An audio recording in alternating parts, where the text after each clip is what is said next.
Hey guys, how's it going? Back again with another Retro Redux video, and today we're dipping our toesies back into the pool of the animation field, and we're going to talk about Teenage Mutant Ninja Turtles and Mutant Mayhem.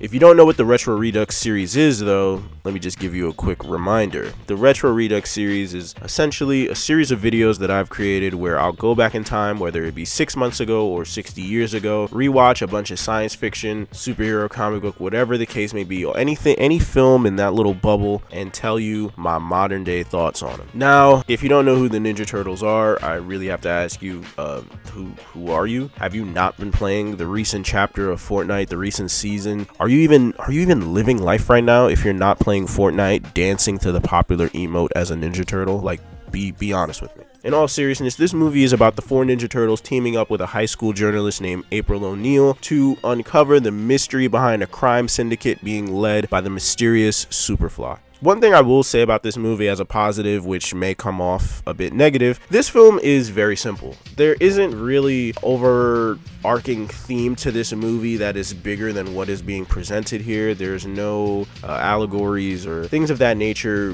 really being developed, especially when you compare it to its contemporaries like Spider-Verse or even The Incredibles. This is very surface level, and for the Ninja Turtles, honestly, that's a really good thing. But let's just break it down. The animation style in this movie is probably the first thing you're going to notice. It's incredibly similar to Spider-Verse. I don't really know the name for it, so I'm just going to say the Spider-Verse style of animation, and it is clear that that was an influence, and it doesn't just take the Spider-Verse style of animation and just makes it with the Ninja Turtles. The film itself is given its own flavor to this Spider-Verse style. It is way grimier, it is way grosser, way more indicative of mutants and ooze and grossness that the Ninja Turtles are kind of synonymous with, especially when you compare it to like other Ninja Turtle things where the character designs and the aesthetic of the show or the movie is a little bit clean. This leans into the grossness, the nastiness, the mutantness of the Ninja Turtles characters, which I appreciate. It's a very cool take on New York City. It's very different. I mentioned earlier that this is in the vein of Spider-Verse, but it's like it has its own grossness to it, and there are tons of gross things in this movie. Everyone has their own unique presentation style and imperfections to them, which I think is pretty cool, especially when it comes to the Ninja Turtles. You know, one of my favorite shows was the 2003 series, but here the characters, the Ninja Turtles themselves, all look different.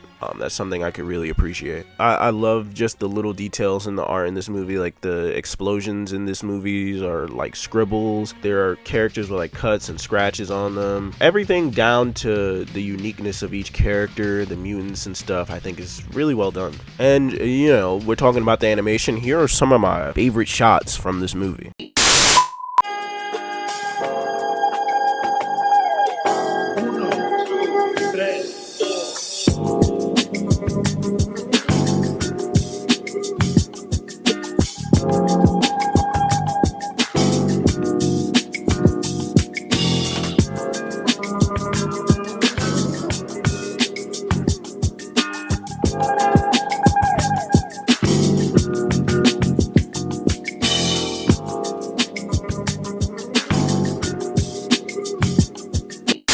The tone in this movie is it's a bit hardcore, not gonna lie. Very much like the Spider-Verse movies, but I feel like it leans into the violence and the brutality a little bit more, which is pretty cool. Like Superfly in his introduction straight up kills those dudes, and the score is on some like horror movie type shit, which I thought was pretty cool. The jokes in this movie are a little bit more indicative of people around this age. 15, 16-year-olds would definitely appreciate some of the edginess to it, but also they keep bringing up this milk thing, which is super weird, and Michelangelo has some sussy lines here and there that's a bit excited, to say the least.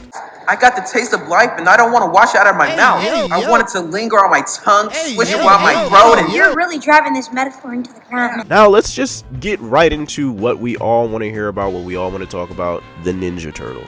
The Ninja Turtles overall, I'm going to speak about them as a collective, as a group, and then get into the individual characters. The Ninja Turtles in this movie are very much high school age. They reminded me of my group of friends in high school. They all have their own character types and personalities, but they all are very cohesive, have a ton of chemistry. I have to give a ton of credit to the voice actors here. Not only just getting, you know, a group of young voice actors, but also having them, you know, I don't know if they had them hang out, but these dudes sound like they hung out. These dudes sound like they know each other, and they definitely sound like they recorded in the studio together, because there's just a ton of chemistry between the four turtles this go around.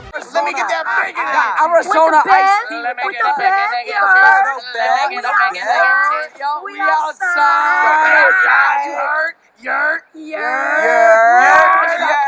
I also have to say, like, you know, speaking about them, you know, in high school, just a little bit of spoilers, when they show up in like casual clothing, these dudes got no drip. I mean, like, Donatello got some drip. Raph, he dresses like a dude with anger issues. If you listen, man, if you know, you know. Leo looks like he just got a job at Best Buy, and Michelangelo looks like a shady amusement park owner. Their age, like I said, you know, I keep bringing up the fact that they're in high school, but whenever we've gotten the Ninja Turtles, the Teenage Mutant Ninja Turtles, to me, they've always sounded and acted or behaved as if like they were on the edge of being teenagers, like they were 19, you know, they were about to be 20. Them being 15 years old makes complete sense here, and the things that they bring up, like Riz and other, you know, Gen Z lingo like that, they're talking about like the Roku remote, Attack on Titan, the whole Bronx bacon, egg, and cheese scene. Like, everything feels like, yeah, these guys are 15 years old. These are the things that they're interested in. They're talking about TikTok. They're talking about other cultural references that would be reasonable for them to discuss. Leonardo is probably my favorite character in this movie. If you know me, I'm not really the biggest Leonardo fan when he's presented in other forms of Ninja Turtle media. I think he's usually like the milquetoast leader guy who really doesn't have that much depth to him. But here, they give him the stick in the mud angle in this movie, which I really appreciated. It finally gives him a personality to really work with, because he's always been a stick in the mud, but it's something that he never really has to battle with. He never really has to battle with his maturity and his own selfish desires. But here, they give him a ton to work with when it comes to that angle, because he is a stick in the mud, but he's also a kid that wants to have fun. He just understands that he is the responsible one of the group. And I think they give him a pretty cool balance of being the stick in the mud, but also very funny. He has a ton of funny lines here and there that genuinely made me laugh out loud. I do have to say, the love interest aspect is weird. I've never been a fan of when the Ninja Turtles have a crush on April O'Neil. You know, listen, man, I'm all for everyone being accepted despite how different you are, but they're turtles. Like, it's just kind of weird to me. But by the end of the movie, he is proven to be a great leader, and the moments that he receives as a leader, to me, are earned. Then we get into Michelangelo. Michelangelo is clearly the heart of this movie. He has a ton of funny lines, probably the funniest lines of the Ninja Turtles outside. Well, I can't even say outside of Leo, because Donatello also has some pretty funny moments as well. But Michelangelo's lines here are some of the best, and they updated his character as well. He isn't some 90s like dude bro guy. He is more so of a trendy TikTok type of kid. I saw a lot of people complaining about like the personality types of the Ninja Turtles are just a bit too similar, and I'd have to disagree. Michelangelo and Leonardo comparatively are incredibly unique from one another, and then you could throw in Donatello and Raphael as well. Two characters that I do feel like kind of take a back seat in this movie. Donatello normally does. I wasn't really prepared for Raphael taking a back seat in this movie, and I guess I'll talk about Raphael first. Raphael really isn't given much. He is definitively the most underdeveloped turtle in this movie, which I appreciated. I know,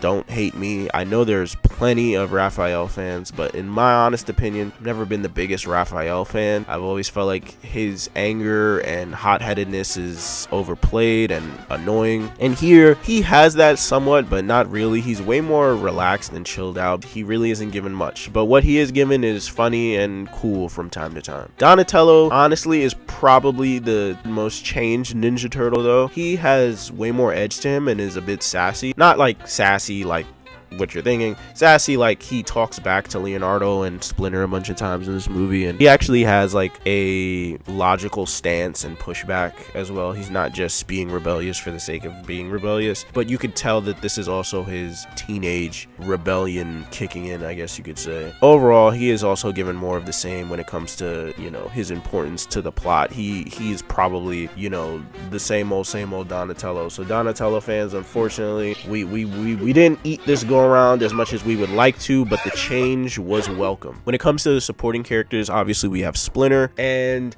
when I heard Jackie Chan was playing Splinter, at first I was excited, but I'm not gonna lie, after watching the movie at this point 4 times, I'm still not impressed with this iteration of Splinter. I do think it's funny, you know, like the flashback was a bit tragic, but the moment when he, you know, is seen by people in public is hilarious. Oh my God, it's a rat man! Everybody look, it's a rat man! And I do like his character arc and how he's presented here, but I'm just not crazy about his design, and I think that's the main part that bothers me. Jackie Chan has a ton of funny lines here as well. Jackie Chan's delivery sounds a bit weird, sounds a bit off. I don't know what it is, but it really just didn't stick with me. It's way better than the previous Splinter in the live action movies, that's for sure, but I just wasn't too crazy about it. April O'Neil is cool. The purpose of this character, which is to be the bridge between the Ninja Turtles and human beings, and she serves that just as well as any previous April. They do give her her own little backstory of having a super embarrassing moment at the beginning of her journalistic career, which is just gross and disgusting to me.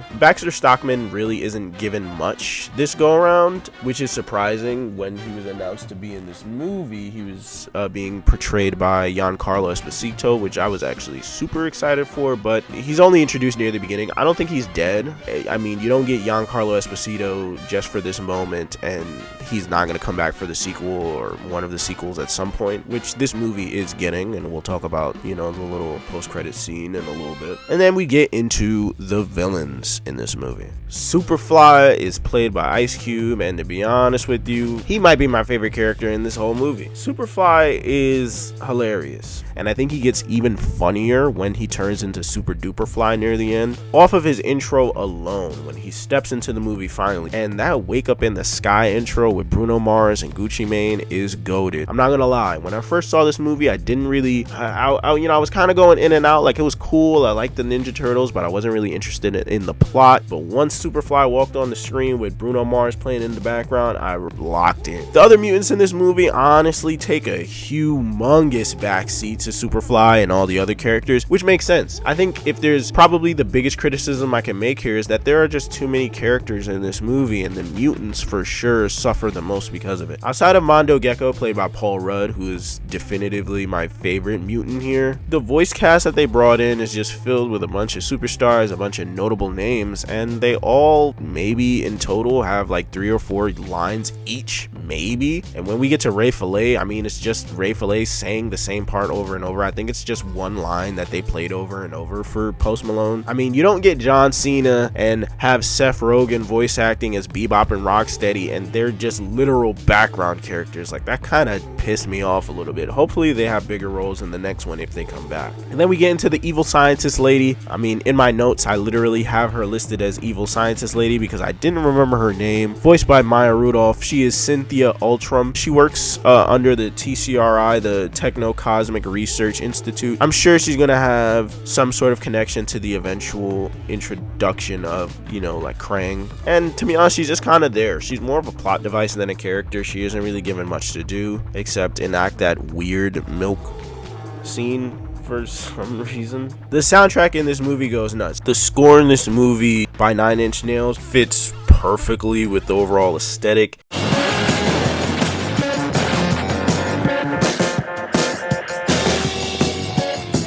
But the soundtrack, the licensed soundtrack, the songs that they chose, like the Annie Up scene. There's a part where they play Riot by Hugh Masekela, which was sampled by Earl Sweatshirt a couple years ago. And that part where they're like explaining themselves to April on the roof, I just feel is like so fitting. It feels like I don't know, like it gives me like Harlem Renaissance vibes. And of course, if you've seen the movie or if you heard about the movie, the No Diggity scene. If there's one thing for you to convince you whether or not if you want to see this movie, watch the No Diggity montage. It is incredible. This movie is also hilarious. That was one thing I really didn't like about the live action Ninja Turtles movies. It wasn't funny. There was never anything in those movies that ever made me laugh or snicker or chuckle or even do the noise that you do with your nose. Nothing like that. This movie has a ton of funny lines and moments. Like, seriously, I love the humor in this movie. If there was any criticisms that I really have to throw this movie, is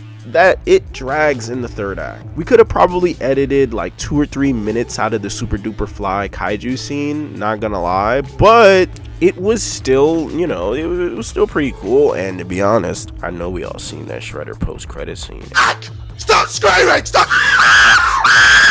It is easily the best Ninja Turtles movie, in my opinion. Like, seriously. Everything that I listed positively about this movie, all those other films, in my opinion, pale in comparison to when it comes to displaying any of the strengths of these characters or having any sort of loyalty to their source material. Whereas this, in terms of its aesthetic, its more mature themes and tone, this is absolutely way more in line with the comics, and I'm super excited to see where they take this franchise from here. Now, if you agree that this is the best Ninja Turtles movie, or if you don't, please let me know in the comment section down below. Are you excited for Mutant Mayhem 2 or whatever they're going to call the second one? I am, for sure. I'm definitely going to see it probably day one. But yeah, that's pretty much it, and I will see y'all in the next Retro Redux. Bye bye.